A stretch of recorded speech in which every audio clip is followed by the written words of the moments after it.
Oxford and Deputy President of the Muslim Coaches Association, Singapore. Her contributions have earned her several international awards, including the Distinguished Woman Achiever Award 2025 and the International Woman Icon Award 2025. Wow, that's really wonderful. So, thank you so much for joining this. So, please do, start your presentation. Good luck. Okay, can you hear me? Yes. Okay, good. Okay, hello and good day, distinguished guests, respected leaders, ladies and gentlemen. First and foremost, my sincere thanks to the organizers for the privilege of being part of this remarkable summit. It is truly an honor to be here with so many women and men from different countries and cultures and professions, each bringing your own experiences, challenges, and aspirations. Although we come from different parts of the world, I believe we are connected by something much deeper than geography. We are connected by a shared desire to make a meaningful difference through our leadership. My title today is what I chose very deliberately because today I don't simply want to talk about leadership because all of us do. What I want to talk about is the person behind the leadership and about the woman behind the title, the human behind, the achievement. So before we begin, I'd like to ask you a simple question. Next slide, please. Why are we talking about presence, right?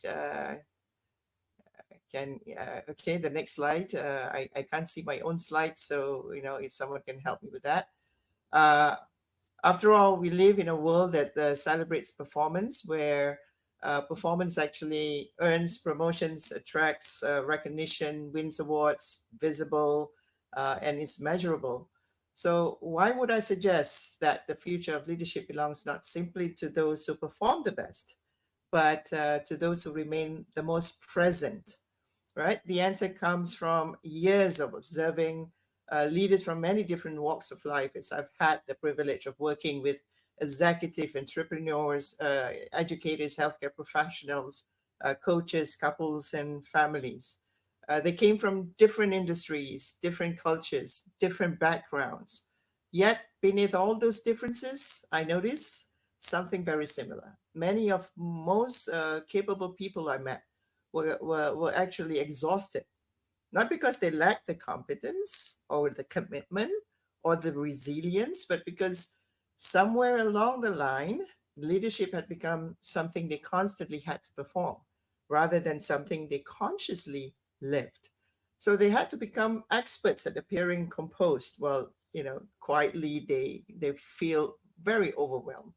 They are experts at meeting expectations, carrying responsibilities while neglecting themselves and carrying the responsibilities that nobody else could see.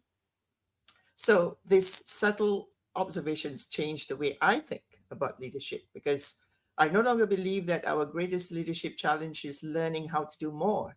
Rather, it is about learning how to remain fully present while doing what matters most to us. Because presence changes everything. Presence changes how we listen, communicate, make decisions, build trust, and how we influence others, and ultimately, how we influence ourselves. So I believe organizations today are not suffering from a shortage of intelligent leaders or highly qualified people. We have a lot of that.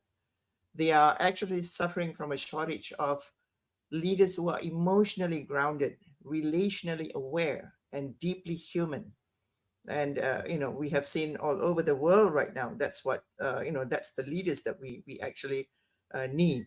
So leaders who understand that before leadership becomes a strategy, it is first a relationship, not simply a relationship with others, but a relationship with ourselves. That is a journey I hope we will take together today. So I'd like to begin with a story. Can I have the next slide, please? The next slide on Sarah, right?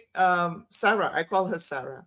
Perhaps you've met someone like her, or perhaps you have been her. Sarah is the woman everyone admires. She's intelligent, highly capable, dependable. If something important needs to be done, people naturally think of Sarah. Her calendar is always full, her inbox is always overflowing. Her team trusts her, her organization depends on her, her family relies on her. Whenever someone has a problem, Sarah somehow finds a solution. She is calm under pressure, professional, reliable, encouraging. By everyone's standard and external measure, Sarah is successful.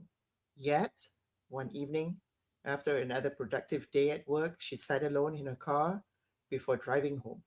The engine was off, the car park was almost empty, and without warning, she began to cry. Not because something terrible had happened that day, nothing had. In fact, if you had asked anyone around her, they would probably have described it as a very successful day. The meeting had gone well, her presentation had been praised, the project had moved forward. Everything looked exactly as it should be, except on the inside. The following morning, she walked into the office. A colleague looked at her and casually asked, "Are you all right?" Sarah smiled, exactly the way she always did, and she replied, "I'm fine." Have you ever noticed these two words? I'm fine. Sometimes I'm fine doesn't actually mean I'm well. Sometimes it simply means I don't have the energy to explain anymore. So, may I ask you something? If you have ever answered, "I'm fine," when you were carrying far more than anyone realized, would you simply type the word me, M-E, in the chat? Just type me in the chat if you can. If you know if you resonate with it.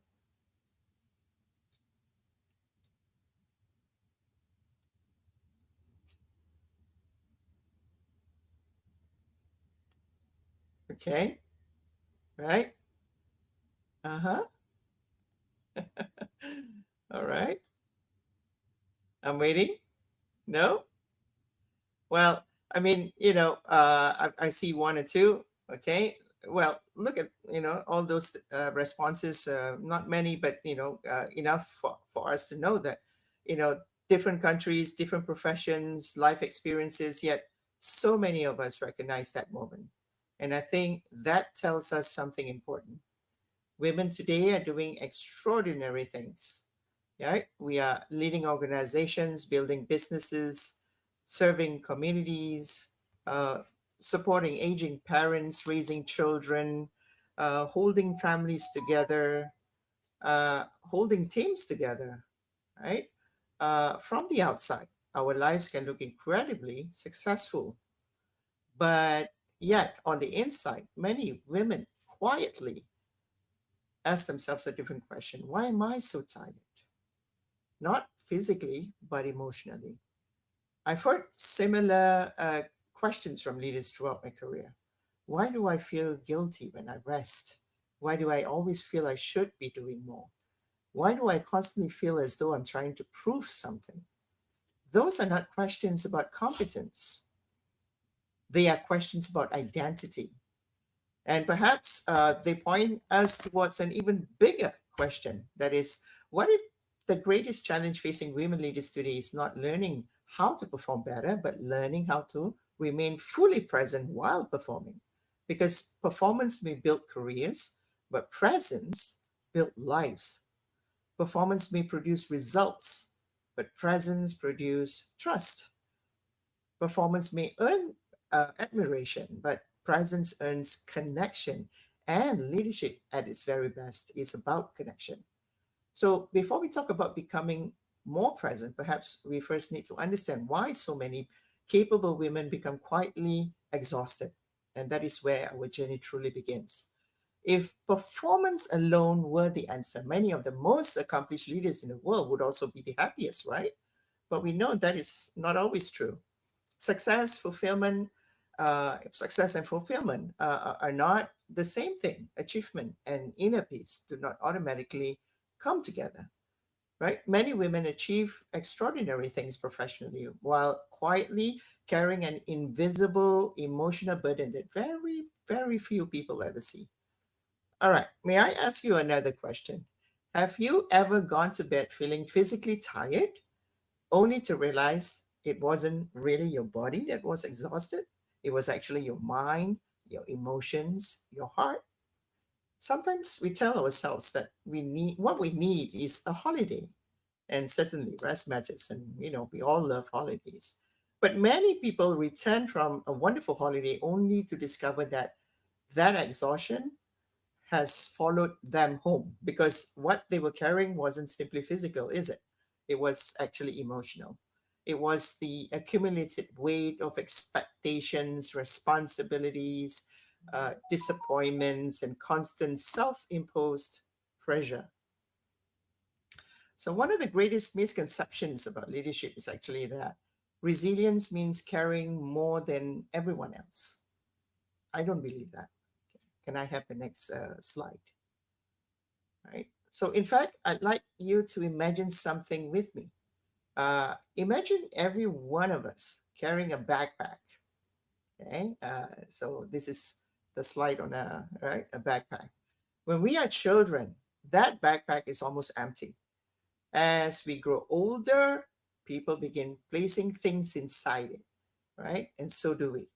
Education, career, relationships, marriage, children, aging parents, financial responsibilities, leadership roles, community commitments, our dreams, our expectations, our failures and disappointments as well. So every experience adds something to that backpack. The interesting thing is that that backpack is invisible. Nobody else can see it. So they continue adding more. Can you help with this, please? You're so good at organizing things, Sarah. I know you'll handle it better than me. Could you just do it one more thing? You're strong. You'll be fine, Sarah. So slowly, almost without noticing, that backpack becomes heavier. Not because we are weak, but because we have accepted more than any other person was ever meant to carry alone. So eventually, many women begin asking themselves, why am I so tired? Not because they lack strength, but because strength has silently and gradually become expected. So the truth is, many strong women don't become exhausted because they are capable, or I mean, they are incapable. They become exhausted because everyone, including themselves, has come to believe they can carry everything. So this is where I want to bring you guys to imagine a little bit, to do some reflection. May I invite you to do something with me here? Yeah, imagine that invisible backpack on your shoulders right now. Okay, don't think about the physical weight.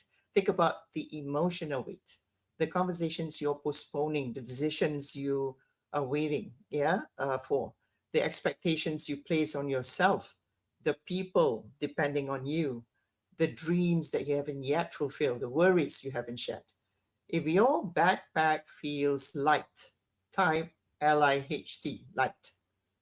If it's moderate, type moderate. If it's heavy, type heavy. If it's very heavy, type very heavy.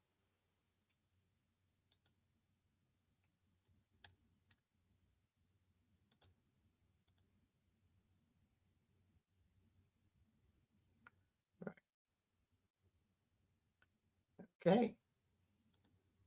Some reason I don't see anyone typing here. Okay, that's fine. That's fine. Okay, maybe just have it in your head, right? Right. What we need to understand here is that there is no competition, okay, about whose backpack is heavier, but rather it is about recognizing something more important to you. Yeah? That is, many of us are carrying far more than anyone else realizes. And perhaps for the first time today, right, we're giving ourselves permission to acknowledge that. The awareness begins with honesty, not judgment, not criticism, but simply honesty. Can I have the next slide, please?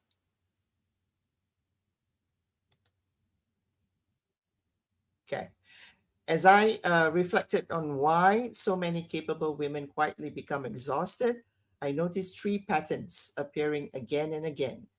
Okay? These patterns weren't signs of weakness. In fact, they often appeared in the strongest, most dedicated, and most successful women I met. And I call them the three performance traps. Okay, the first is proving. Many women carry an invisible belief that they must constantly prove they deserve to be where they are. Every success is followed by another expectation. Every achievement creates another standard. Every promotion brings another pressure. Compliments feel uncomfortable and recognition is quickly dismissed. Instead of saying thank you, they would quietly think, I hope I can keep up with this. So perhaps some of you recognize that feeling. Yeah. No matter how much evidence exists, the heart quietly keeps asking, am I enough? The second trap is pleasing. Okay. Now, please don't misunderstand me that there is absolutely nothing wrong with being kind, right? Nothing wrong with generosity. Nothing wrong with serving others. Leadership at its best is an act of service. But pleasing becomes a trap when our desire to help others causes us to neglect ourselves, right? We say yes when our heart is saying no. We volunteer before anyone even asks for it. We rescue people who need to learn responsibility themselves. We become so committed to protecting everyone else's well being that we quietly abandon our own. And then we wonder why we feel depleted, right? So the third trap is perfecting. Perfection can be very persuasive, being a very persuasive voice. Perfection can sometimes whisper to us, just like, just a little more, one more revision, one more improvement, okay, one more late night, then you'll be, good enough. But perfection never arrives. We know that. There is always one more thing, one more task, one more expectation, one more reason to delay rest. So perfection quietly then would steal our today's peace by promising our tomorrow's satisfaction. So at this point, I want to make something very clear. Performance is not the enemy, not our enemy. Excellence, competition, professionalism, all that matter. Hard work matters, but we should absolutely strive, right, to do meaningful work and do it well. But the problem begins, however, when performance stops being something we do and then becomes who we believe we are. When our work depends on productivity, when our identity depends on achievement, when our peace depends on other people's approval, that is a burden no human being was designed to carry in the first place. So because there will always be another project, right? Another deadline, another promotion, expectation, another mountain to climb. So if our identity depends entirely on our performance, then we will spend our lives chasing a finish line that keeps moving further away. So perhaps the question isn't how much more can I do? Perhaps the better question is, who am I becoming while I do it? That question would change everything. Because leadership is not simply about producing better outcomes. Leadership is about becoming a better human being. And becoming a better human being begins with something surprisingly simple, actually. Yeah. It begins with creating that small space between what happens to us and how we choose to respond. So that space may only last a few seconds, but those few seconds can actually change the direction of a conversation, a relationship, a team, even an entire organization. And those few seconds are where presence actually begin. And that discovery became a foundation of a framework I came up with and have used with leaders over many years. Okay, can I have the slide on the area resilience bridge, please? So, because every day life invites us to cross it. Some people cross it without thinking. Present leaders cross it with intention. Let me show you what I mean. Yeah. So far, we talk about the invisible burden many women carry. We explored the performance traps, that quietly keep us proving, pleasing, perfecting. Now the question becomes, what do we do when life inevitably tests us? Because leadership is not measured when everything is going well. You and I know that, right? Leadership reveals itself in moments of pressure, uncertainty, and in moments when our emotions are stirred. So every one of us has experienced those moments. Someone questions our decision, a colleague may misunderstand our intentions, a client becomes very unreasonable, a family member needs us at that very moment. Work demands our attention. Life doesn't ask whether we are ready, it simply happens. So the question is not whether difficult moments will come, they will. The real question is who will we become when they do? Over the years, I have come to believe that, between every trigger and every response lies a bridge. And some people cross that bridge without thinking, they react immediately. Others learn to cross that bridge consciously and they respond intentionally. So that bridge is what I call area resilience bridge. It is built on four simple but powerful practices that I've used with a lot of leaders, and that's awareness, regulation, empathy, and action. And these four steps are not meant to make us perfect, however. They simply help to become, us to become more intentional, more thoughtful, more present. Okay, so let me bring it to life with a situation that many of us may recognize, so that you will be able to practice it when you go back from today's talk. Uh, Imagine you are leading an important meeting. You have spent days preparing for it. You have researched the data, thought through the recommendations, and anticipated some questions, and then you begin presenting your proposal with confidence. Then, halfway through your presentation, a colleague interrupts you, not with a simple question, but with open disagreement in front of everyone. Almost instantly, you feel it. Your heart beats faster, your stomach tightens, your thoughts begins racing. Part of you wants to defend yourself immediately. Another part feels embarrassed, perhaps even hurt.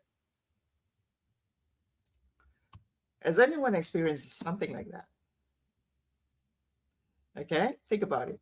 Maybe not in a meeting, but perhaps in a conversation at work, or at home, or with someone whose opinion mattered to you. These moments happen to all of us. What matters is what happens next, because what happens next reveals far more than our communication skill. It reveals our leadership. Let's walk across the bridge together, shall we? Okay, awareness. Okay, the first step is awareness. Awareness simply asks, what is happening inside me right now? Notice that it doesn't begin with judging the other person. It begins by, introspecting, noticing ourselves. In that meeting, I might quietly say to myself, I notice that I'm feeling embarrassed now. I'm becoming defensive, or my heart is racing. That may sound incredibly simple, right? But neuroscience tells us something fascinating. When we consciously name an emotion, we reduce its intensity. Instead of being controlled by the emotion, we begin observing it. Awareness creates distance. It reminds us that emotions are important signals, but they are not instructions. Just because I feel angry doesn't mean anger should decide what I say next. Just because I feel hurt doesn't mean that hurt should write the next chapter of my conversation. So awareness helps us recognize that emotions deserve to be acknowledged. Then comes regulation, the second step. Many people confuse regulation with suppression. They are not the same thing. Suppressing emotions means pretending they don't exist. Regulation means acknowledging them without allowing them to take control. In that meeting, instead of reacting immediately, you pause. You take one slow breath, perhaps two. You resist the urge to interrupt. Okay, then you create a little space between the trigger and your response. That pause may only last a few seconds, but those few seconds can actually completely change the direction of a conversation. uh, I remember Viktor Frankl, the Austrian psychiatrist and Holocaust survivor, wrote these very well-known words, and I believe some of you may have heard it. Between stimulus and response, there is a space. In that space is our power to choose our response.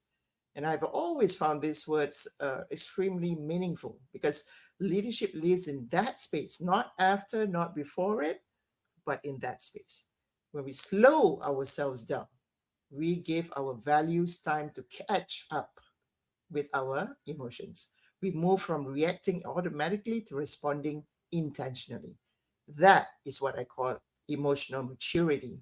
And emotional maturity is one of the greatest leadership strengths we can develop. Right. The third step is empathy. Now, now that our emotions are calmer, we become curious. Instead of assuming we know why the other person behaved that way, we begin asking better questions now. We might ask ourselves, what else might be true? Could this colleague be under pressure? Or could they have information I don't have yet? Or could there be genuine concerns hidden beneath the way they express themselves? So notice something important here. Empathy does not require agreement, it simply requires curiosity. So one of the greatest dangers in leadership is believing that our first interpretation is always the correct one. Often we know it is not. So many conflicts are prolonged not because people disagree, but because they stop being curious. They become certain. So presence keeps curiosity alive, and curiosity opens the door to understanding. So we've crossed three parts of the bridge: awareness, regulation, empathy. Now we arrive at the final step: action, because leadership is ultimately expressed through what we choose to do. After becoming aware of our emotions, after regulating our response, after choosing curiosity over assumption, we are finally ready to act. Notice the order: action comes last, not first.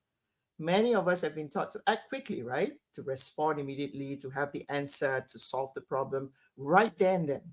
But present leaders understand that the quality of our actions depends on the quality of what comes before them. So let's return to our meeting now.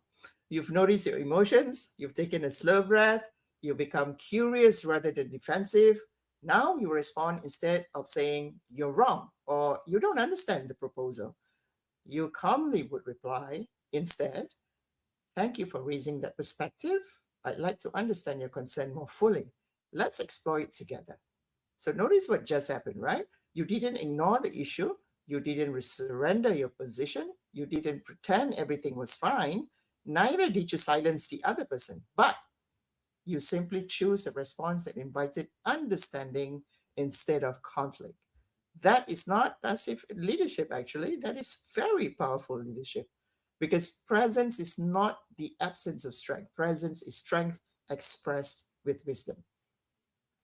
So leadership is not measured by how loudly we speak, nor by how quickly we react. Leadership is measured by the quality of the environment we create around us, right? Such as, do people feel safe enough to contribute, safe enough to disagree or ask questions or admit mistakes? Because when people feel psychologically safe, they think more creatively. They will collaborate more openly. They can trust more deeply, and organizations can thrive in that way because everyone always always like to feel respected, and that is the kind of culture present leaders build. Okay, next, can I have the next slide? So perhaps it is time to redefine, the next slide on power. What does power means? Traditional leadership often asks, how can I gain influence? But present leadership asks, how can I use my influence to help others flourish? Because traditional leadership seeks compliance, depends on control, often feels the need to have all the answers, and can produce followers. But present leadership instead inspires commitment. They are willing to ask better questions and develop future leaders. So that to me is power. Not the power to control people, but the power to strengthen people. Because leadership is never about making ourselves indispensable, actually. It is about helping other people discover that they are capable and that they can contribute to the success of everyone. So, one of the greatest compliments a leader can receive is not, we could have done it without you, but it is because of you, I have discovered I could do it.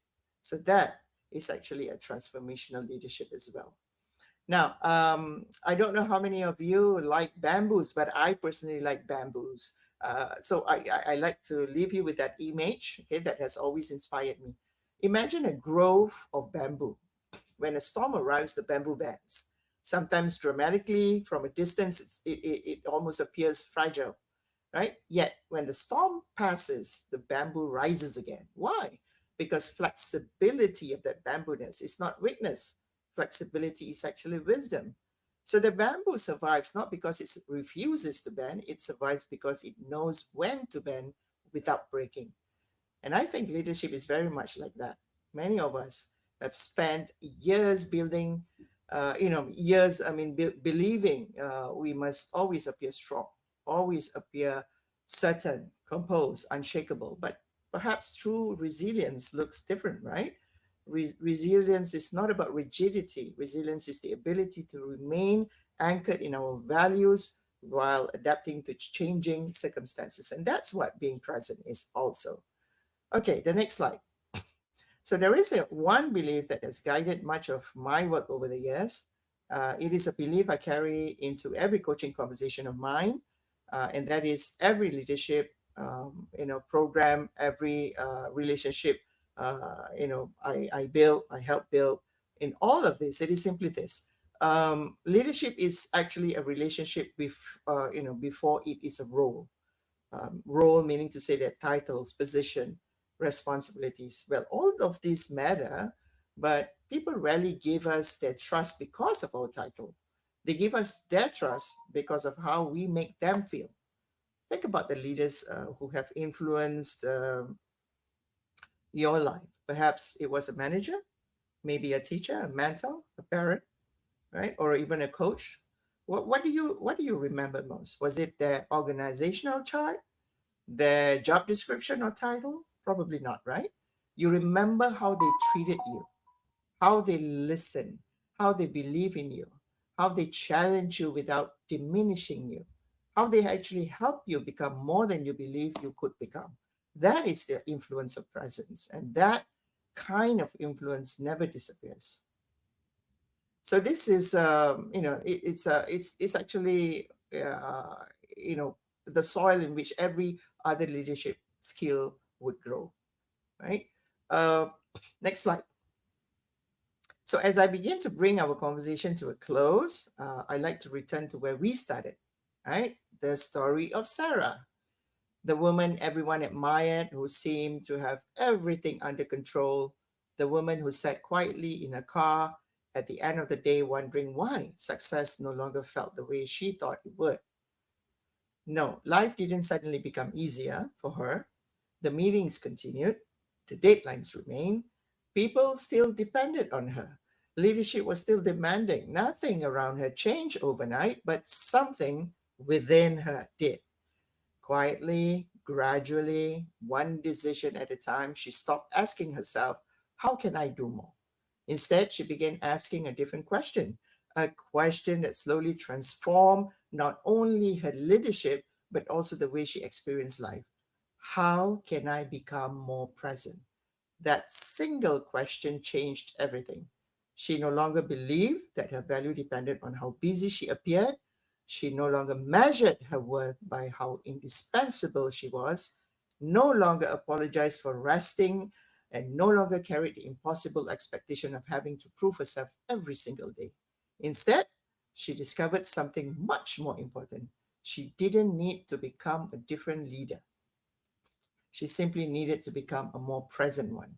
Because when we become more present, we listen differently, decide differently, communicate differently, we build relationships differently. And perhaps most importantly, we begin living our lives differently. So as I leave you today, okay, next slide, the last slide, I guess, second last slide. As I leave you today, I'd like to leave you with one final question. Years from now, when someone tells the story of your leadership, what do you hope they will say? Will they begin with your title, achievements, or even your influence? Perhaps. But I hope they say something even more meaningful. Whenever I was with her, for example, yeah, I feel heard, I feel respected, I feel safe, or I feel more confident, and I became a better version of myself.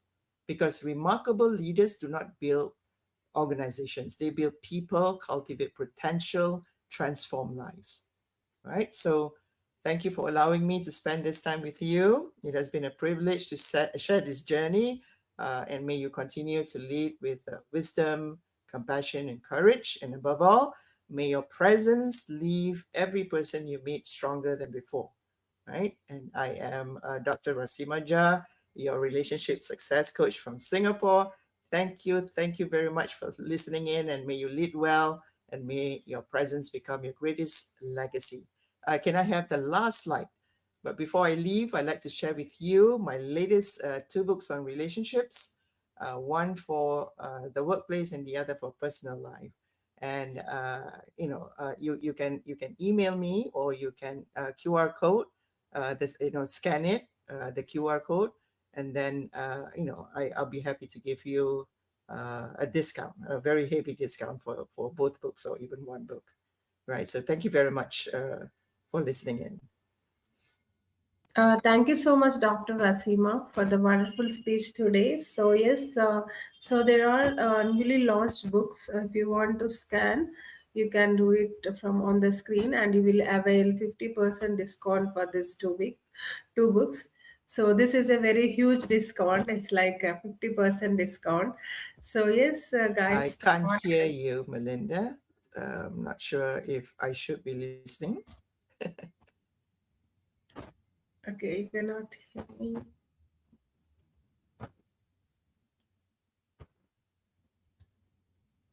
Well, there are, it seems like there are a lot of beautiful questions here, and I think very practical questions that I would love to, have more conversation with the individuals who actually gave all these questions. And perhaps if, Melinda, if you can help me to email all these Yes. questions, I would really love to entertain all of it. Sure, I Thank you very will much. share you all these questions to your email address. And thank you, whether you are listening to me or not.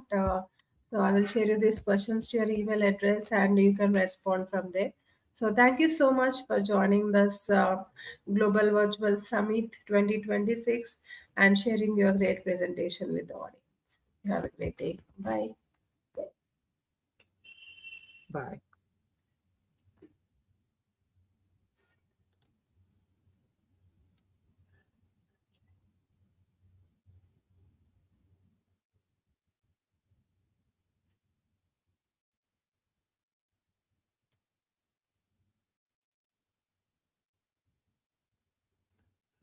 Get out. Hello. Hello. వినిపిస్తుంది.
Come on, come on, come on, come on.